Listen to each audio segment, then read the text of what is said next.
ने अपना संगीत अभ्यास करते हैं। रात को 9 बजे से लेकर के 12 बजे तक भीम जी ने अपने संगीत अभ्यास करते हैं। और भीम जी का जो स्वर है वो गधे जैसा स्वर है। बोलो राधे राधे। और माइक लेकर के अगर दिल्ली में भीम जी अगर आवाज लगाए, संगीत का रियाज करे, प्रैक्टिस करे, तो सारे इंद्रप्रस्थ वासियों को रात को किसी को चैन नहीं है, कोई सो ही नहीं पाते हैं, बड़ी समस्या में, कोई बोल ही नहीं पाते। भीम जी को कैसे मनाए?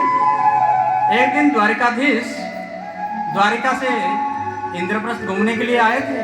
बोले भाई सब ठीक तो है, हालचाल कुशल मंगल सब तो ठीक है? तो किसी किसी इंद्रप्रस्थ निवासी ने कहने लगे, बोले सब कुछ तो बात ठीक है, लेकिन आजकल भीम जी ने जो संगीत विद्या का अभ्यास कर रहे हैं, इसके चलते हम रात को चैन से सो नहीं पाते हैं, इसलिए आप उसका निराकरण कर देंगे तो बहुत अच्छा होगा। बोले कोई बात नहीं, मैं तो यूं चुटकी में इसको समाधान कर दूंगा। बोले कैसे आप करेंगे? बोले देखते रहिए मैं कैसे समाधान करता हूँ।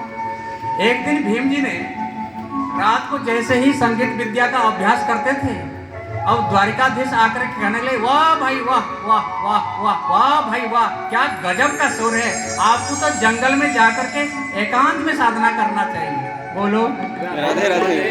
भीम जी को लगा कि भाई आज पहली बार किसी ने मुझे इतना तारीफ कहा, अरे वाह क्या गजब का सुर है, आपको तो एकांत में जाकर के सुर संधान करना चाहिए। अब भीम जी ने जाके जंगल में ही अपना मंगल समझे और जंगल में जाकर के अपना सुर संधान शुरू कर दिए। इतने में इंद्रप्रस्थ में एक व्यापारी थे जिसमें 10 गधा थे। 9 गधा तो लौट करके आए, 1 गधा नहीं आए। अब रात को ढूंढते ढूंढते ढूंढते ढूंढते और तो गधा कहीं नहीं मिला। जहां पर भीम जी ने संगीत सुर संधान करते थे, ये गधा को ढूंढते ढूंढते वहीं जाकर के पहुंच गए। बोलो राधे राधे। जोर से राधे राधे। भीम जी ने देखा, अरे आप यहाँ कैसे आना हुआ? अरे हमको द्वारिकाधीश ने बोले आपके गजब का सुर है, इसलिए आपको जाकर के एकांत में सुर संधान करना चाहिए, इसलिए मैंने आकर के जंगल में सुर संधान कर रहा हूँ। तू सच सच बता, इतने रात में तुझे आना कैसे हुआ? बोले अगर सही सही बताएगा तुझे कुछ नहीं होगा, अगर झूठ बोला तो तेरा प्राण संकट में है।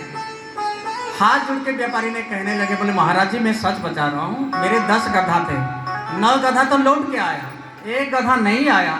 मैं ढूंढते ढूंढते आपकी आवाज जो है ना गधे की तरह है, मैंने सोचा मेरे गधा जंगल में यही भटका है, वहीं अटका है, आपकी आवाज को सुन करके मेरे गधे की आवाज मान करके मैं यहीं आकर के पहुंच गया हूँ।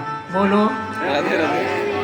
भीम जी ने बोले तूने तो सच बताया, तुझे तो मैं कुछ नहीं करूंगा, मैं अब द्वारिकाधीश के पास चल के पूछता हूँ। वो मेरा तो आवाज गधे जैसा मुझे पहले से पता था, लेकिन मुझे बोले वाह भाई वाह क्या गजब का सुर है, आपको एकांत में जाकर के सुर संधान करना चाहिए। मैं द्वारिकाधीश के पास जाके पूछता हूँ कैसे बोले। अब जैसे ही भीम ने गुस्से में आकर के द्वारिकाधीश के पास पहुंचे, बोले द्वारिकाधीश आप बोले क्या गजब का सुर है, कितने गजब का सुर है, आज मुझे पता चला आपने कितने गजब का सुर बताया। बोले भैया क्या हुआ बताओ तो सही, इतने गुस्से में क्यों? तो प्यारे प्रभु कहने लगे, देखो भीम ये जो अर्जुन है ना वो गीत है, आपका गीत नहीं है, आपका तो उद्गीत है, और अर्जुन का जो गीत है सारे जगत सुनता है, ये कौन सी बड़ी बात है। लेकिन तुम्हारे जो गीत नहीं उद्गीत है सारे जगत नहीं, मैं जगन्नाथ खुद आपके गीत को सुनता हूँ। बोलो आप बताओ भीम आपको जगत चाहिए या जगदीश चाहिए? तो भीम ने दोनों हाथ को उठा करके नाचने लगे, मुझे और कुछ नहीं चाहिए, अगर मेरे गीत में आप खुश हैं मुझे और कुछ नहीं चाहिए, बस मैं खुश हूँ। बोलिए कृष्ण चंद्र भगवान